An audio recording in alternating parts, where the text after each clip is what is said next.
All right. Hey, everybody. Welcome back to the channel. This is Rob here at Smirking Gun Reviews, back to talk about the Season 2 finale of His Dark Materials. It just ended literally about 3 minutes ago. Uh, Boy, I can't believe it's already over. I literally can't believe 7 weeks have gone by. It feels like we're supposed to be in like the middle of the season. It's still December. His Dark Materials is now over, and we have only one more season left. And as anybody that watches these, who again, thank you guys so much for choosing to watch these. I know that in the UK, this show has been over for the season. So a good chunk of you already see this. This is for mostly Americans and stuff that watch this, but I love hearing from everybody else. But yeah, we got one more season. So I didn't, like I said, I didn't read the book, so I don't know how many books there are to be based on. If this is another one of those, like The Expanse, where they're just ending before the books are over, or they're going to try to put in all the things that are in other books into one season. I don't know. But there's only one more of these. And, I'm not surprised, even if there were, like, more books, because this is not the water cooler show. Like, this is not Better Call Saul that got good, like, people watched because of Breaking Bad. You know what I mean, mostly. Those who were already watching Breaking Bad were going to watch that. But then word of mouth again, water cooler talk, got people in, got more people into Breaking Bad, blah, blah, blah, blah, blah. His Dark Materials is not that. His Dark Materials is for the fans of the books, hardcore, like, sci-fi nerds, and people who are up for just a good time that end up finding something really fun to watch. Now, I've had a little bit of difficulty with this season in just like going like just, and not because it's shortened season, but just feeling like this was this show's season 2 of The Walking Dead, where they were just stuck on the farm. And for me, that's how this kind of felt. Not to take away from anything that happened. This was big on character. And what I tried to do, and when you're struggling to find meaning or sense of something, you try to find, at least I do, try to find some sort of similarity in something familiar, something that I do like.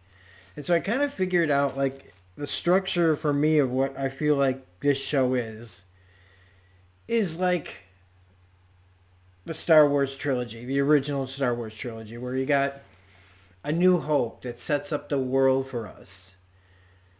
And the big, kind of like the setup of the bigger story, the bigger picture. And that's what I felt like season 1 was. We get to see a lot of the cast of characters that we're going to be seeing throughout the course of the show. Even ones that are just hinted at. We get to see all of that. There's this big grand journey. By the end of it, you're like, oh my God, what a season of television. Just like at the end of A New Hope, you're like, holy crap, like, hey, where are you going to go next? Season 2 then to me is like more like The Empire, where it's a lot of strong, heavy character work dealing with father issues and identity, and not just father issues, just paternal issues in general. You've got everybody kind of coming together, getting ready to come together for this big fight, kind of like at the end of Empire, where after everything that everybody's been going through, everything's kind of at this pinnacle moment where real war is about to break out. And so that's how I tried to think of this season, and then think that then season 3 would be war, would be like Jedi, would be everything coming to a head, everything that we've been building up towards, all just comes spilling out over the last 7 or 8 episodes. And so when I think of it like that, I feel really good about this season. Because it just felt real more scaled back and less epic-y in a lot of ways, and was telling more personal stories, which is fine.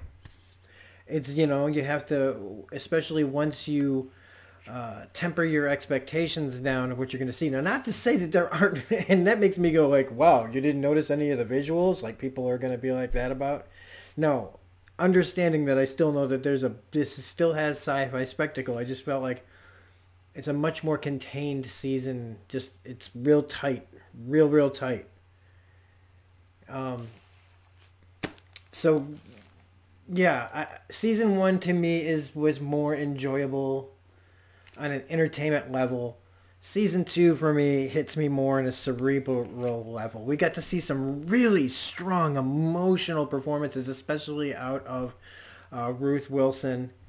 And, now in retrospect, really strong season for Lin-Manuel Miranda, knowing how things go for him. And yeah, full spoilers like it says at the very beginning of the video, but let's get into this rather than keep talking about what season 2 and blah, blah, blah. So this really is like the culmination of everything coming to a head. Even if some people aren't even aware of how close they are in proximity, like Mary Malone, who really doesn't have anything to do here. But they gotta add her in to make sure that everybody knows that she's still a part of this. So she does get another nice scene with the two girls, so desperate, to be around her, but she's on her own journey. She's helped them out as much as she can. And for me, that's kind of the crux of her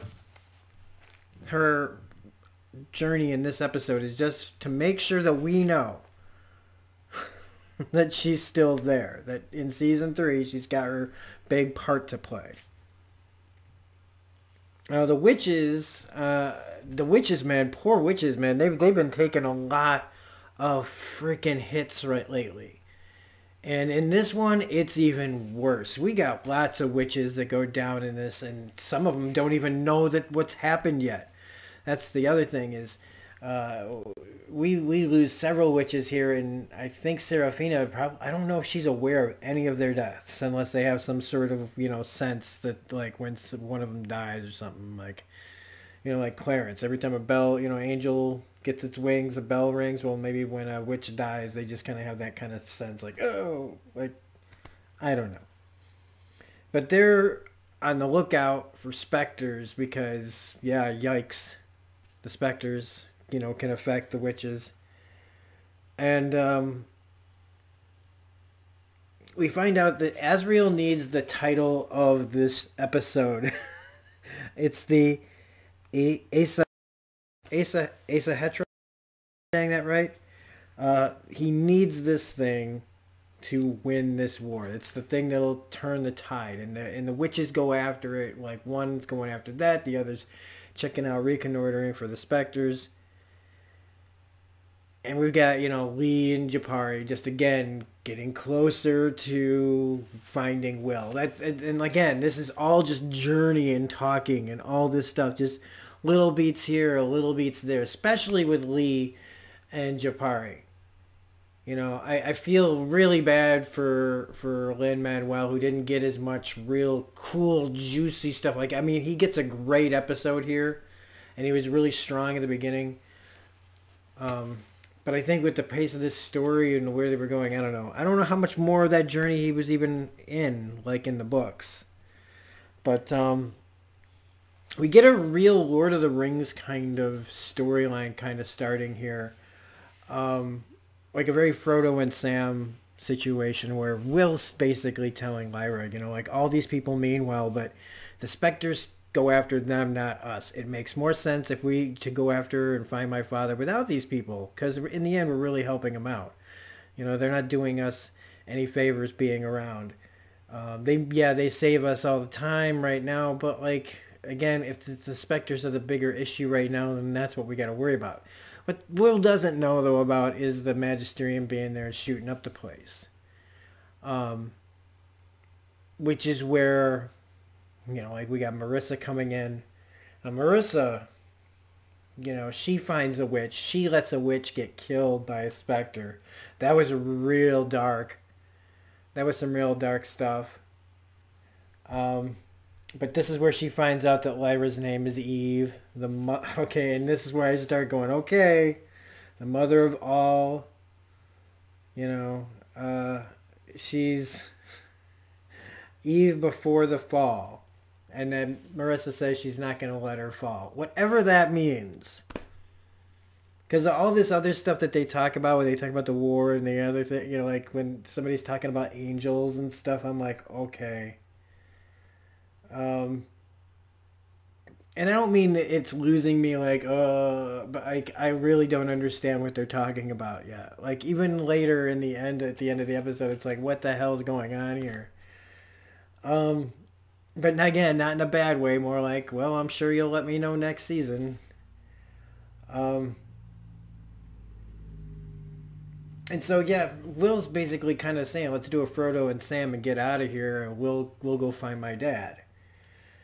Meanwhile, the jig is basically up. You're like Lee and Japari have hit the end of their road. Like this is the part that I actually did not expect to happen.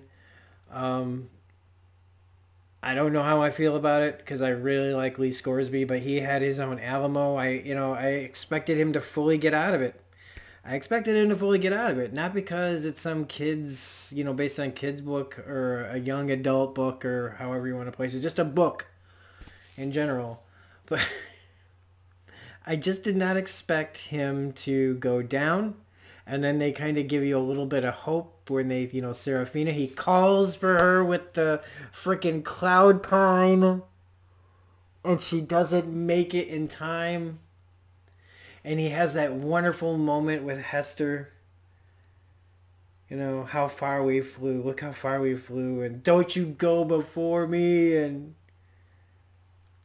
I thought, like maybe there would be some kind of crazy fucking magic that they could bring him back all of a sudden, But nope. Lee Scoresby dies so that Japari can go find Will, who finds Will. Whoa, they have the father-son reunion, and then Japari gets killed protecting Will so that he can, so the whole point of the journey was to tell Will about the knife and what to do with it. And now we've lost both actors I really like on this show. Lin-Manuel Miranda and Andrew Scott. Both gone. Both gone from the show. Whether it happens if it happens in the books, then it happened in the books and whatever. Can't do nothing about that. I respect canon. So then Marissa finds Lyra, lets the Spectre go crazy over there. It's killing witches there. And her moment with her demon, man, saying, whose side are you on? Are you on my side or what? And it's just still so, what is going on? Because I know people have kind of told me, I told them not to tell me, but they've kind of hinted at things. But I'm not getting it. And then we get, the first Serafina gives last rites over Lee. And we get this big moment with Azriel. And you don't know who he's talking to. There's that scene earlier with the witch and the cliff gas and them talking about Azriel and the thing, and I'm going, wow, this is really, really cool because we actually have the language from these little winged bat monster things, they're picking sides and stuff. It's really kind of even makes the world feel even a little more dense. And he's talking about we're gonna make heaven above and ideas below, and I'm thinking he's calling out to these cliff gas, right? And all of a sudden, these angelic figures that they talk about, that they were bringing up, that we've seen, these angels come and they go, we side with you, Azriel, Bello. I'm like, what is happening? What is happening? All I know is will be revealed in season 3. All will be revealed in season 3. But Marissa has Lyra somewhere certainly safe. And at the very, very, very end, you see this like really weird greenish, foggy kind of like the way it looked like a cinescope, like just a really old way of film. Look, anyway, it was Roger and Lyra saying, you know, like, what is this place, or where is this place, or whatever. What's happening at the end of that? That took like 3 seconds, and then it's over. Really good, solid season. Look, it's just it wasn't as entertaining as season, but again, it was very cerebral, and I like that. Now we've done all that stuff. Now we can start explaining things. We can start seeing the war. We can start seeing how, you know, the war against the authority and the magisterium and all that stuff. I'm interested in seeing where it's going so bad. You guys, again, have been so awesome in the comment section. But if you're not a subscriber, please consider becoming one. I would really appreciate it, growing a little bit at a time. So thank you guys. If you liked this review, please hit the like button, comment, share, subscribe, hit the bell for all notifications.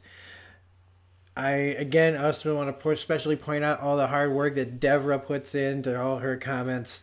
She found this channel through these reviews, and she's one of my favorite subscribers. And so here's to season 3, Dev, and again, continue, you guys, with the great comment section. You guys are the best, especially to somebody who hasn't read the books. So we will see you next year. Otherwise, hang out on the channel and find other things that you like. This is Rob saying have a great night, and we'll see you on the next video. Bye. Season 2 is over. How the hell?